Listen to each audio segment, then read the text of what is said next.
Hakim pasal 21. Suku Benyamin dapat tetap hidup.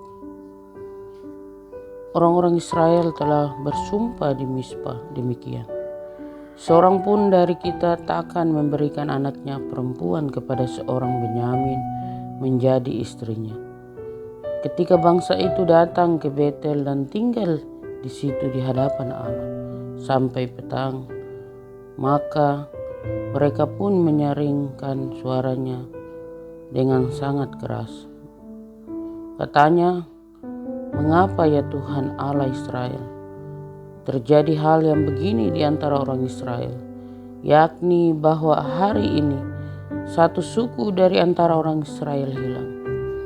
Keesokan harinya pagi-pagi maka bangsa itu mendirikan mezbah di situ, lalu mempersembahkan korban bakaran dan korban keselamatan. Pada waktu itu berkatalah orang-orang Israel, "Siapakah dari seluruh suku Israel yang tidak ikut datang dengan jemaah ini untuk menghadap Tuhan? Sebab mereka telah bersumpah dengan bersungguh-sungguh mengenai orang yang tidak datang menghadap Tuhan di Mispa. Demikian pastilah ia dihukum mati." Orang-orang Israel merasa kasihan terhadap suku Benyamin, saudaranya itu. Maka kata mereka, "Hari ini ada satu suku terputus dari orang Israel. Apakah yang dapat kita lakukan kepada orang-orang yang tinggal itu dalam hal mencarikan istri? Karena kitalah yang bersumpah demi Tuhan untuk tidak memberikan seorang pun dari anak-anak perempuan kita kepada mereka menjadi istrinya." Sebab itu berkatalah mereka dari suku-suku Israel, "Adakah satu yang tidak datang menghadap Tuhan di Mispa?" Lalu tampaklah bahwa dari Yabes Gilead tidak ada seorang pun yang datang ke perkemahan jemaah itu. Lalu diperiksa jumlah bangsa itu, dan tampaklah tidak hadir seorang pun dari penduduk Yabes Gilead.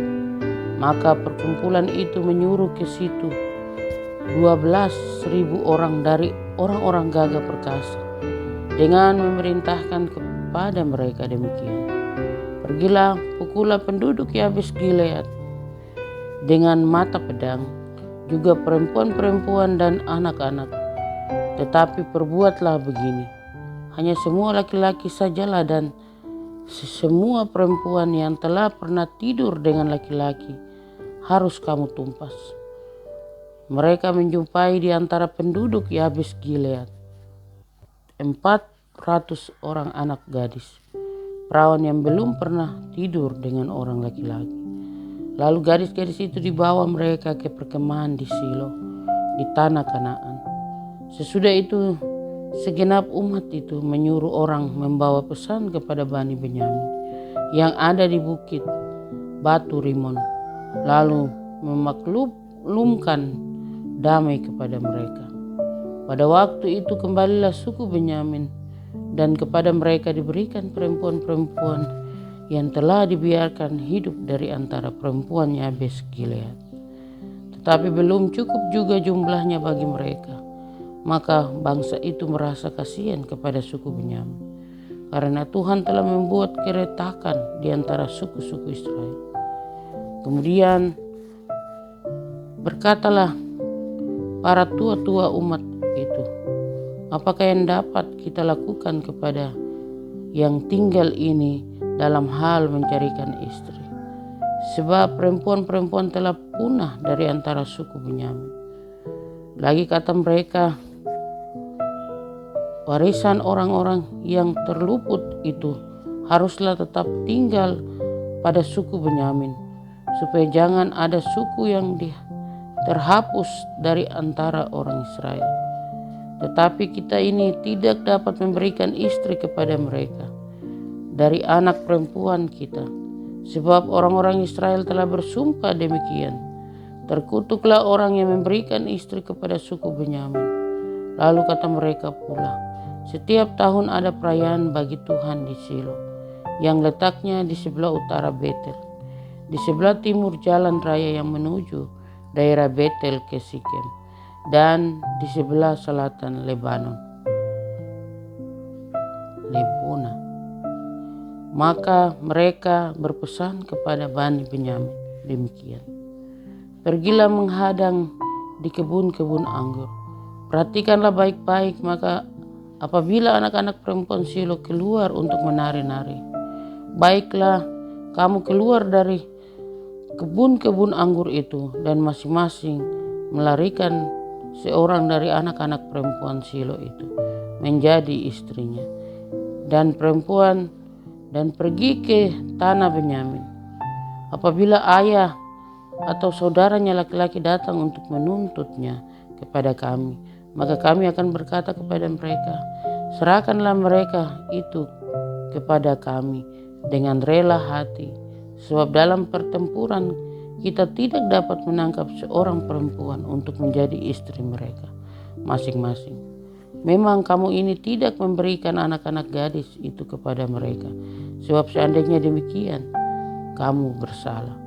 Jadi Bani Benyamin berbuat demikian dari gadis-gadis yang menari-nari yang dirampas itu.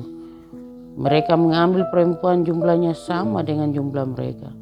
Kemudian pulanglah mereka ke milik pusakanya, lalu membangun kota-kotanya kembali dan diam di sana. Pada waktu itu pergilah orang Israel dari sana, masing-masing menurut suku dan kaumnya. Mereka masing-masing berangkat dari sana ke milik pusakanya. Pada zaman itu tidak ada raja di antara orang Israel. Setiap orang berbuat apa yang benar menurut pandangannya sendiri. Rut pasal 1. Rut dan Naomi. Pada zaman para hakim memerintah ada kelaparan di tanah Israel. Lalu pergilah seorang dari Betlehem, Yehuda beserta istrinya dan kedua anaknya laki-laki ke daerah Moab untuk menetap di sana sebagai orang asing.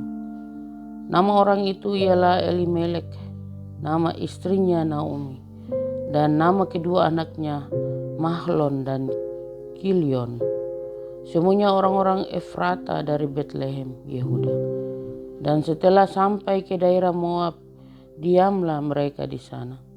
Kemudian matilah Elimelek suami Naomi, sehingga perempuan itu tertinggal dengan kedua anaknya.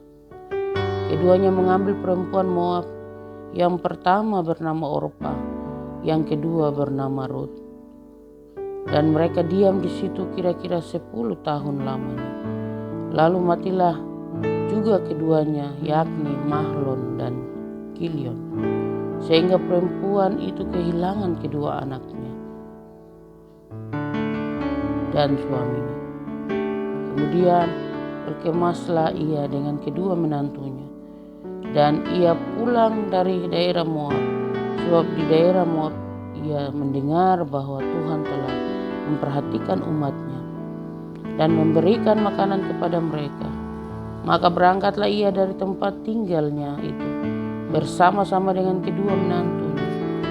Ketika mereka sedang di jalan untuk pulang ke tanah Yehuda, berkatalah Naomi kepada kedua menantunya itu, pergilah, pulanglah masing-masing ke rumah ibu. Tuhan kiranya menunjukkan kasih-Nya kepadamu, seperti yang kamu tunjukkan kepada orang-orang yang telah mati itu dan kepadaku. Kiranya atas karunia Tuhan kamu mendapat tempat perlindungan masing-masing di rumah suaminya.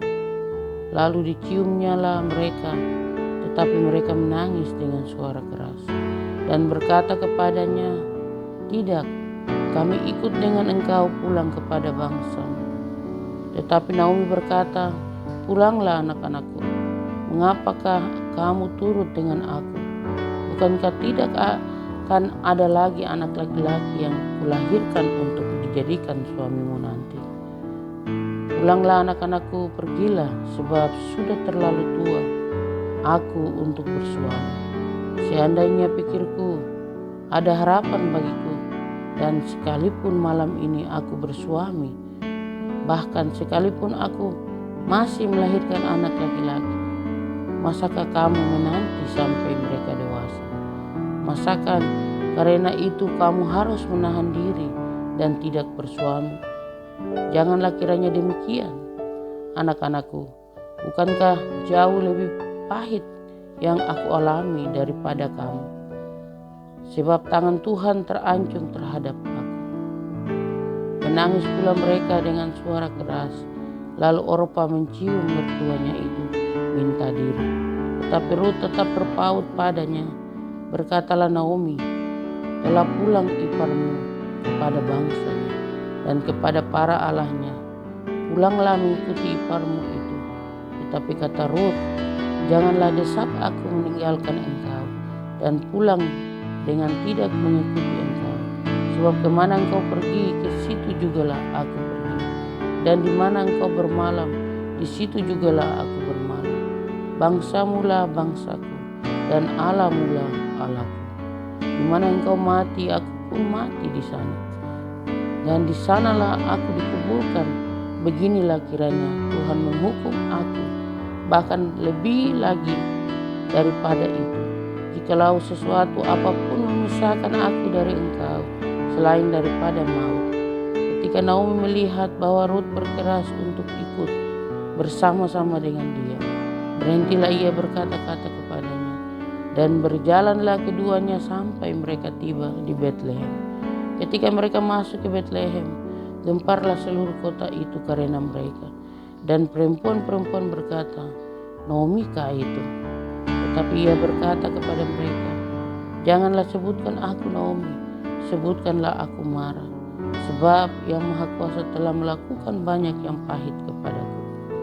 Dengan tangan yang penuh aku pergi, tetapi dengan tangan yang kosong Tuhan memulangkan aku. Mengapakah kamu menyebutkan aku Naomi?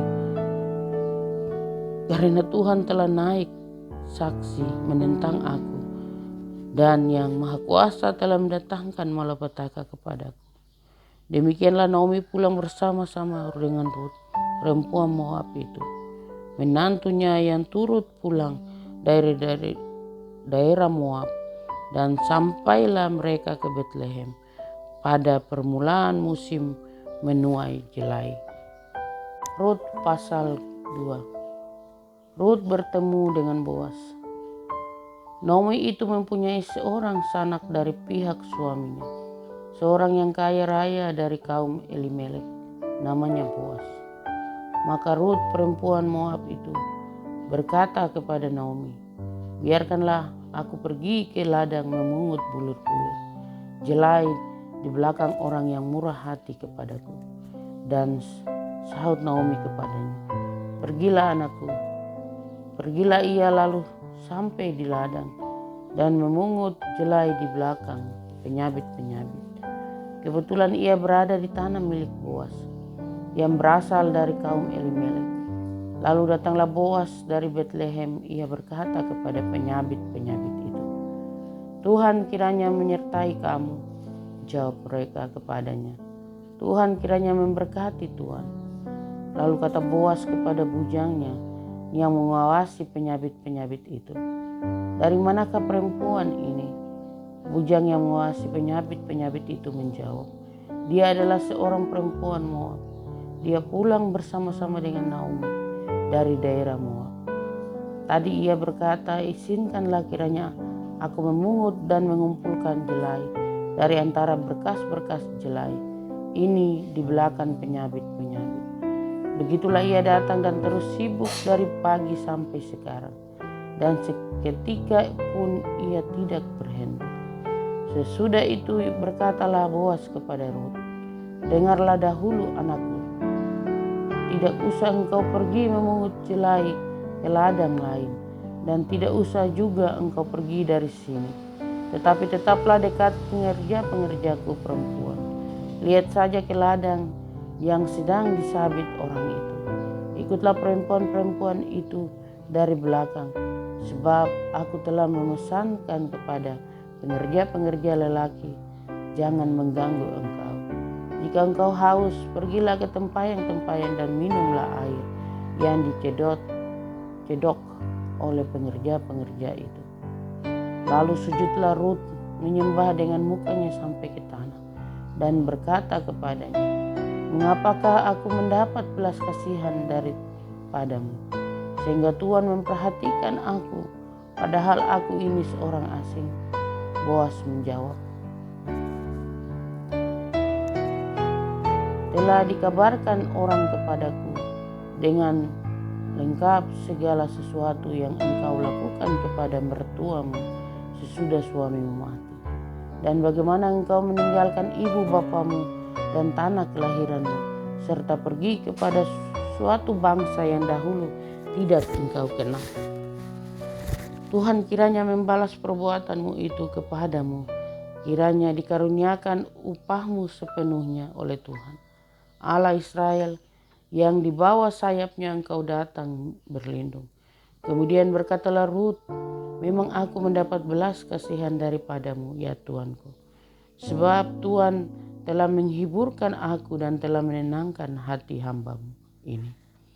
Walaupun aku tidak sama seperti salah seorang hamba-hambamu perempuan.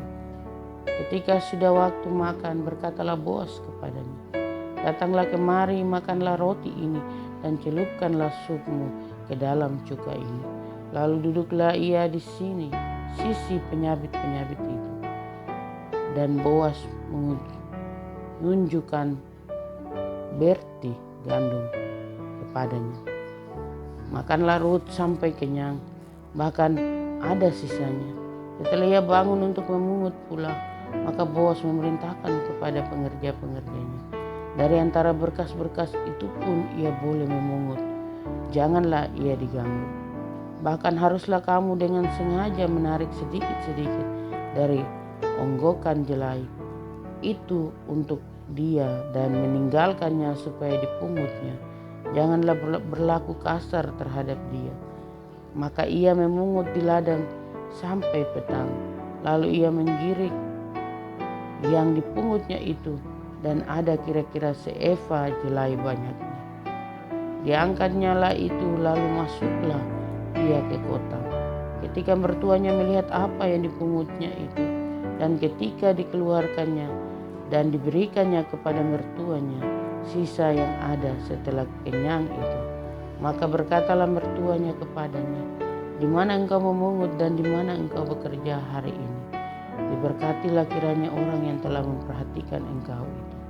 Lalu diceritakannya lah kepada mertuanya itu pada siapa ia bekerja. Katanya, nama orang pada siapa aku bekerja hari ini adalah Boas.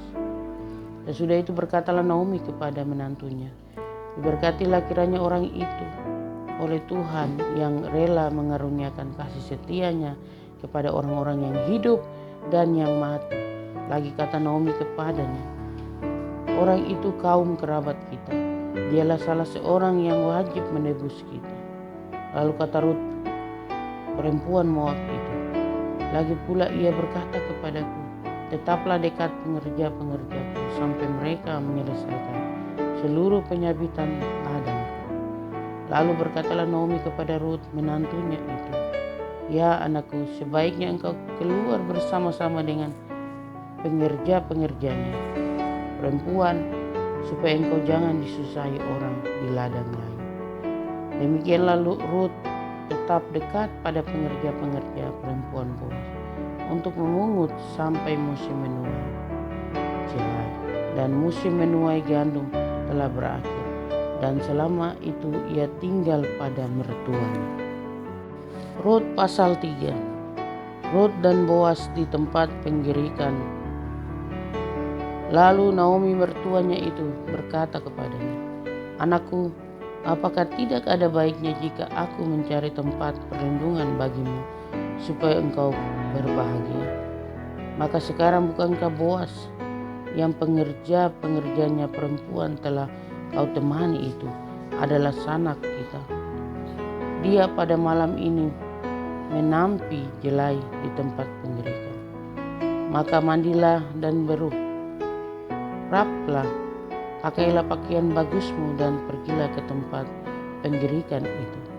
Tetapi janganlah engkau ketahuan kepada orang itu sebelum ia selesai makan dan minum. Jika ia membaringkan diri tidur, haruslah engkau perhatikan baik-baik tempat ia berbaring. Kemudian datanglah dekat, singkapkanlah selimut dari kakinya dan berbaringlah di sana. maka ia akan memberitahukan kepadamu apa yang harus kau lakukan. Lalu kata Rut kepadanya, segala yang engkau katakan itu akan kulakukan. Sesudah itu pergilah ia ke tempat penggirikan dan dilakukannya tepat seperti yang diperintahkan mertuanya kepadanya. Setelah Boas habis makan dan minum dan hatinya gembira, datanglah ia untuk membaringkan diri tidur pada ujung timbunan jelai itu. Kemudian datanglah perempuan itu dekat dengan diam-diam, disingkapkannyalah selimut dari kaki Boas dan berbaring ia di situ. Pada waktu tengah malam, dengan terkejut terjagalah orang itu, lalu meraba-raba ke sekelilingnya, dan ternyata ada seorang perempuan berbaring di sebelah kakinya. Bertanyalah ia, siapakah engkau ini? Jawabnya, aku Rut, hambamu.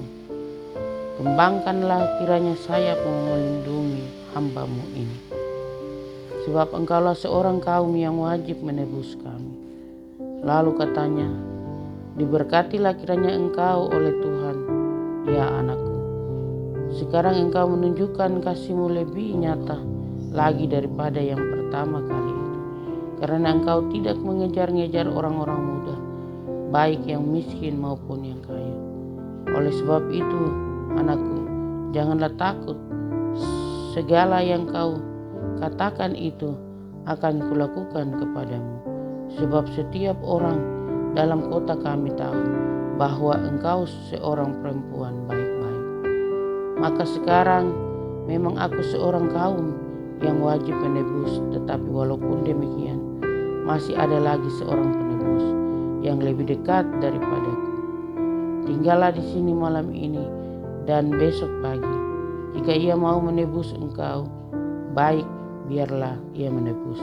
Tetapi jika ia tidak suka menebus engkau, maka akulah yang akan menebus engkau. Demi Tuhan yang hidup, berbaring sajalah, tidur sampai pagi. Jadi berbaringlah ia tidur di sebelah kakinya sampai pagi. Lalu bangunlah ia sebelum orang dapat kenal mengenal. Sebab kata Boas, janganlah diketahui orang bahwa seorang perempuan datang ke tempat penggirikan. Lagi katanya, berikanlah selendang yang engkau pakai itu dan tandahkanlah itu. Lalu tandahkannya selendang itu, kemudian ditakarnyalah 6 takar jelai ke dalam selendang itu. Sesudah itu pergilah Boas ke kota. Setelah perempuan itu sampai kepada mertuanya, berkatalah mertuanya itu, bagaimana anakku? Lalu ceritakannyalah semua yang dilakukan orang itu kepadanya, serta berkata, yang 6 takar jelai ini diberikannya kepadaku, sebab katanya, engkau tidak boleh pulang kepada mertuamu dengan tangan hampa. Lalu kata mertuanya itu, duduk sajalah menanti, anakku, sampai engkau mengetahui bagaimana kesudahan perkara itu. Sebab orang itu tidak akan berhenti sebelum diselesaikannya perkara itu pada hari ini juga. Rut pasal 4. Rut menjadi istri Boas. Boas telah pergi ke pintu gerbang dan duduk di sana. Kebetulan lewatlah penebus yang disebutkan Boas itu. Lalu berkatalah Boas, hai saudara, datanglah dahulu kemari. Duduklah di sini. Maka datanglah ia lalu duduk. Kemudian dipilihnyalah 10 orang dari para tua-tua kota itu dan berkata, duduklah kamu di sini. Maka duduklah mereka. Lalu berkatalah ia kepada penebusnya, tanah milik kepunyaan saudara kita Elimelek hendak dijual oleh Naomi yang telah pulang dari daerah Moab. Jadi pikirku baik juga hal itu kusampaikan kepadamu. Sebagai berikut, belilah tanah itu di depan orang-orang yang duduk di sini dan di depan para tua-tua bangsa kita. Jika engkau mau menebusnya, tebuslah. Tetapi jika engkau tidak mau menebusnya, beritahukanlah kepadaku, supaya aku tahu, sebab tidak ada orang yang dapat menebusnya kecuali engkau. Dan sesudah engkau, aku. Lalu berkatalah ia, aku akan menebusnya. Tetapi kata Boas, pada waktu engkau membeli tanah itu dari tangan Naomi, engkau memperoleh Rut juga, perempuan Moab, istri orang yang telah mati itu, untuk menegakkan nama orang itu di atas milik pusakanya. Lalu berkatalah penebus itu, jika demikian aku ini tidak dapat menebusnya, sebab aku akan merusakkan milik pusakaku sendiri. Aku mengharap engkau menebus apa yang seharusnya aku tebus, sebab aku tidak dapat menebusnya. Beginilah kebiasaan dahulu di Israel dalam hal menebus dan menukar. Setiap kali orang hendak menguatkan sesuatu perkara, maka yang seorang menanggalkan kasutnya sebelah dan memberikannya kepada yang lain. Demikianlah caranya orang mensahkan perkara di Israel. Lalu penebus itu berkata kepada Boas, engkau saja yang membelinya, dan ditanggalkannya lah kasutnya. Kemudian berkatalah Boas kepada para tua-tua dan kepada semua orang di situ, kamulah pada hari ini menjadi saksi bahwa segala milik Elimelek dan segala milik Kilion dan Mahlon aku beli dari tangan Naomi, juga Rut, perempuan Moab itu. Istri Mahlon aku beroleh menjadi istriku untuk menegakkan nama orang yang telah mati itu di atas milik pusakanya. Demikianlah nama orang itu tidak akan lenyap dari antara saudara-saudaranya dan dari antara warga kota. Kamulah pada hari ini menjadi saksi, dan seluruh orang banyak yang hadir di pintu gerbang. Dan para tua-tua berkata, kamilah menjadi saksi. Tuhan kiranya membuat perempuan yang akan masuk ke rumahmu itu sama seperti Rahel dan Lea, yang keduanya telah membangunkan umat Israel. Biarlah engkau menjadi makmur di Efrata, dan biarlah namamu termasyhur di Betlehem. Keturunanmu kiranya menjadi seperti keturunan Peres yang dilahirkan Tamar bagi Yehuda oleh karena anak-anak yang akan diberikan Tuhan kepadamu dari perempuan muda ini. Lalu Boas mengambil Rut dan perempuan itu menjadi istrinya, dan dihampirinya lah dia. Maka atas karunia Tuhan perempuan itu mengandung, lalu melahirkan seorang anak laki-laki. Sebab itu perempuan-perempuan berkata kepada Naomi, terpujilah Tuhan yang telah rela menolong engkau. Pada hari ini dengan seorang penebus termasyhurlah kiranya nama anak itu di Israel. Dan dialah yang akan menyegarkan jiwamu dan memelihara engkau pada waktu rambutmu telah putih. Sebab menantumu yang mengasihi engkau telah melahirkannya, perempuan yang lebih berharga bagimu dari 7 anak laki-laki. Dan Naomi mengambil anak itu serta meletakkannya pada pangkuannya, dan dialah yang mengasuhnya. Dan tetangga-tetangga perempuan memberi nama kepada anak itu, katanya, pada Naomi telah lahir seorang anak laki-laki. Lalu mereka menyebutkan namanya Obed. Dialah ayah Isai, ayah Daud. Silsilah Daud, inilah keturunan Peres. Peres memperanakan Hesron. Hesron memperanakan Ram. Ram memperanakan Aminadab. Aminadab memperanakan Nahason. Nahason memperanakan Salmon. Salmon memperanakan Boas. Boas memperanakan Obed. Obed memperanakan Isai. Dan Isai memperanakan Daud.